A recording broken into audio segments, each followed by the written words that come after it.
Hi friends, welcome back to Deer Ago Homestead. My name is Krista, and today I want to talk a little bit about hardiness zones and seed starting and what's coming up next as far as putting seeds into the soil here on our homestead in central Maine. Now, first of all, I'd like to start with a confession.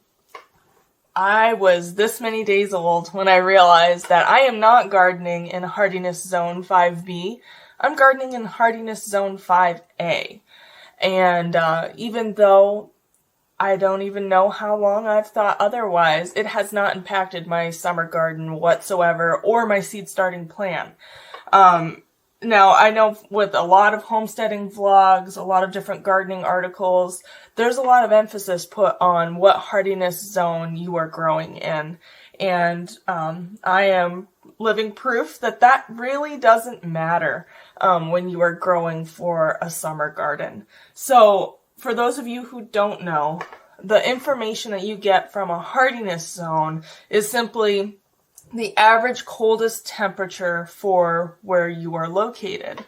Now, I am in central Maine, but, my gardening conditions are very different from other places in the country and throughout the world who are in a similar zone. So, for instance, most of Nebraska is the same zone as I am. Parts of Washington State are the same zone that I am. So there's a big fluctuation in the moisture and, the kind of climate for this hardiness zone and for all hardiness zones for that fact. So what information do you get from a hardiness zone that is important to you? So a hardiness zone simply tells you the average coldest temperature of the year for where you're located. It doesn't tell you anything else. So that doesn't matter for most of what you grow in your garden, including, tomatoes, Swiss chard, broccoli, things like that. You start every year or you buy from a nursery as starts. You plant them in the ground. They thrive for several months, you harvest what you're going to, and then you rip them out of your garden and they're done. So those plants really don't care how cold it gets wherever you are in the dead of winter because they're not going to be around anyways. So hardiness zones only really matter when you are growing perennial plants, which means you overwinter them and they carry through to the next year. So here in central Maine, hardiness zone 5A, some things that I have growing that are perennials include thyme. What else do I have out there? Thyme, lavender,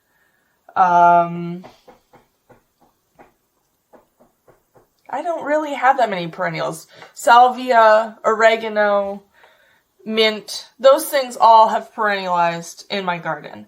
There are also things that die every year, drop the seeds into the soil, and come back the next year. Now, while those have the same effort put into them on my end as a perennial, they're not a perennial because the plant goes away and dies every year, but the seed remains in the soil and it germinates and comes back.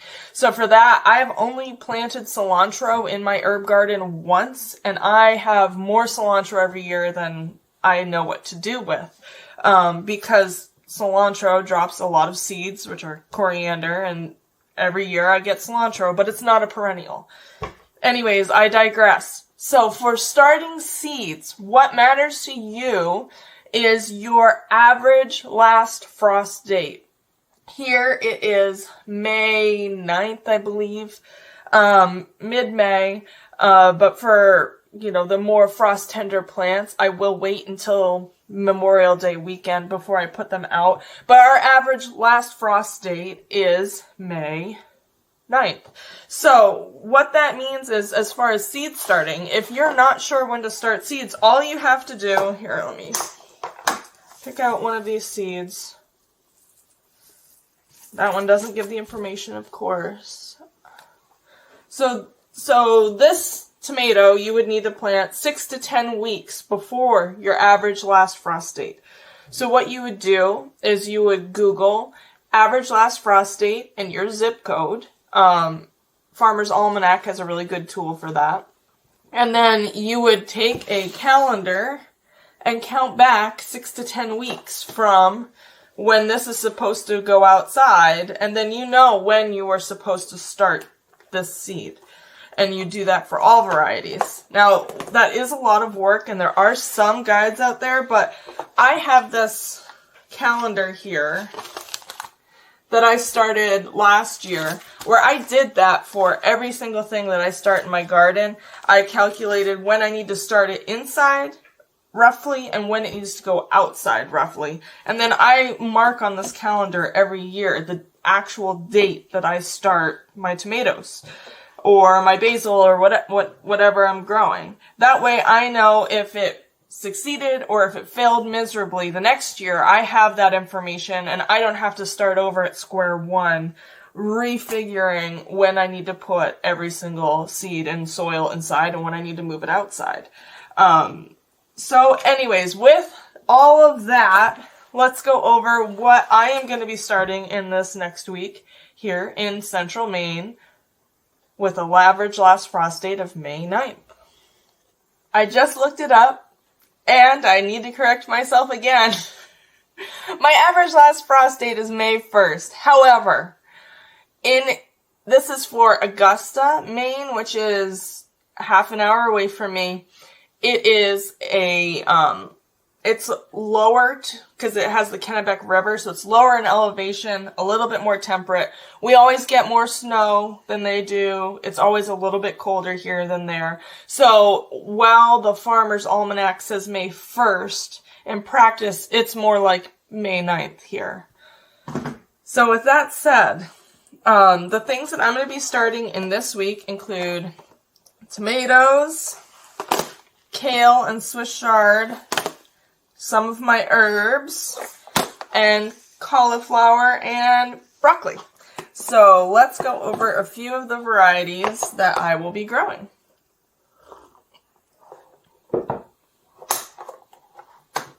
Okay, so the first thing that I'm going to be starting, and last year was my first year growing these. I have heard that these come back with a vengeance, so I may be starting these for absolutely no reason because I have a hunch that I'm going to be yanking them out of a few of my garden beds all year. But just in case that doesn't happen, here are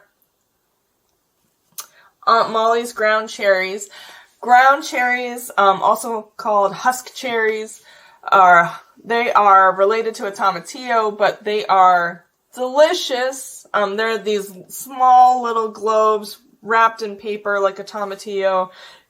You know that they are ready to harvest when they drop to the ground. Ground cherries. Gregory calls these garden candy because he absolutely loves them. Next, I will be growing, and I grow a lot of different tomato varieties. I grow all heirlooms because I save the seeds. So I have purchased a lot of tomato seeds, but for me, they're an investment because I'm doing heirloom seeds. So I save the seeds and then I never buy these varieties again. So if you're interested in any of these varieties or you want to do a seed swap and you're local to me, just let me know because I love trading seeds. Okay. Black cherry tomato. Barry's crazy cherry tomato. Sweetheart cherry tomatoes, Honey Drop cherry tomatoes. I don't really like these, I'll be honest, but they're Gregory's favorite, so they will be back in the garden. Yellow pear tomatoes, Champagne Bubble tomatoes. That's it for the cherry tomatoes. For the regular tomatoes, these are my favorite. Paul Robeson tomatoes. These are also my favorite. Mortgage Lifter tomatoes. Okay, these next two are also my favorite. I love tomatoes. I can't pick, I'm sorry. Abe Lincoln tomatoes. Thornburn terracotta tomatoes. These are also delicious. Dr. Witchies, or I may not be pronouncing that correctly. If you know, let me know. Another favorite, these are always in my garden, black Krim cherry tomatoes. Or, not cherry tomatoes. I have the black Krim cherries as well. If you're local and you would like some, let me know. I have some of those. But I'm not growing them this year because I have so many cherry tomatoes. Cherokee purple. Great white. Aunt Ruby's German tomato. German green tomato. Vintage wine tomatoes. These are new to me this year. I'm really, really excited. I don't know how many of you use a green stalk tower planter. Last year was my first year growing in one, and it's really cool. I really liked it a lot. The top layer of my green stalk this year is going to be orange hat tomatoes. They're these really small, compact tomato plants that are, as you can see from the picture, they're good for pots. These were not cheap. I think I paid $5 for 10 seeds, but these are an open pollinated variety, which means I am going to save the seeds from these and hopefully have orange hat tomatoes in my green stalk planter every year to come. So that was a one-time $5 investment. And now for these next tomatoes, those were all indeterminate varieties, which means that they grow continuously throughout the year. The plants continue to grow, they continue to put out blossoms, they continue to ripen fruit, usually in this area from early to mid-June through late September. But these next tomatoes that I'm going to grow, I'm going to start these not now. I'm going to start these in May to grow in my high tunnel that is not yet constructed. We're putting in a second high tunnel this year. That's going to be 20 by 32 feet. And in there, I'm going to have a second batch of tomatoes that are all determinate tomatoes, which means they grow to a determinate size. They put on a determinate number of blossoms, and most of the fruit ripens around the same time. It's great for canning, it's great for making sauces, things that you need a lot of tomatoes for at a time, but also you don't need as long of a season to get your harvest from them because they're not continuously growing. So these determinate tomatoes, I'm going to start indoors in May, and I'm going to transplant them out into my high tunnel as soon as it's built. I'm hoping that I can do that by the end of June, early July, for a fall harvest of determinate tomatoes. So for that, I'm going to do Martino's Roma, cream sausage tomatoes, and I've never grown either of those. And then two tried or true that I'm still using these, that a dear friend saved for me a couple years ago. Tomato seeds are good for several years, so don't fret if you have extras lying around. Super San Marzano, those are a determinate variety. And Amish paste tomatoes, also a determinate variety. That's it for tomatoes. Now I'll tell you about some of the other things that I will be starting this week. Okay, so for herbs, this week I will be starting lemon basil. I've never grown this one before, and the Baker Creek description, it got me. I had no intention of buying these seeds, but here we go. I will be growing these African Newnham basil. I'm really excited about that. It's supposed to be really, really good for pesto. Wouldn't be a garden without some sweet Italian basil. And this is my favorite basil. I love this. It will forever be in my garden. And the picture, this is just a cheap seed pack that I got on clearance at like Christmas tree shop or something, so pay no attention to the picture because that's not what the plant is. It is lettuce leaf basil. The leaves on this get huge, and I love to make wraps out of them. They're so good. So good. I can't wait. Okay. This one is a first time for me. I'm going to plant this not in my usual garden. I'm going to put this probably on its own because I have read that it can very aggressively take over garden plots. If you have that experience, please let me know. It is lemon balm. I'll probably put this in my green stalk planter just so I know it's contained, but lemon balm is supposed to be really good for making tea, which is something I am going to focus more on this year, is growing things for tea. I will be starting just some regular curly parsley and some flat leaf parsley. I don't really have a preference, so I always grow them both.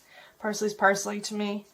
I will be starting some sage and a few kinds of dill. I will be doing fern leaf and mammoth dill. And I'm not starting these as well, but I'm throwing this out there in case you've made it this far in my video and you're interested. Baker Creek sent me an extra, my free seed packet. One of them was lemon basil. As you just saw, I already have lemon basil. So if you want a few of these seeds, just let me know. I'm happy to share. Okay, moving on. Next, I will be starting some broccoli and cauliflower. I will start some of this for my original high tunnel, which is, 12 by 16, I think-ish. It's from a converted old carport, so I'm not sure the exact dimensions. Some early purple sprouting broccoli.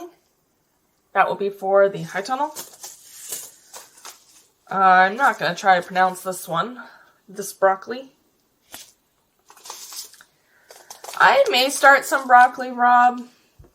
I'm not enamored with this. If you like broccoli rabe, please tell me how do you like to prepare this, because I always grow it and it's always kind of meh in my opinion, but it will be in the garden again.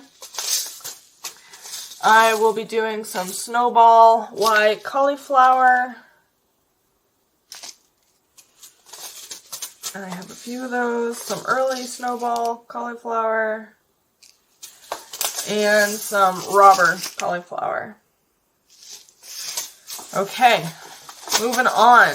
Last but not least, I will be starting some kale and Swiss chard.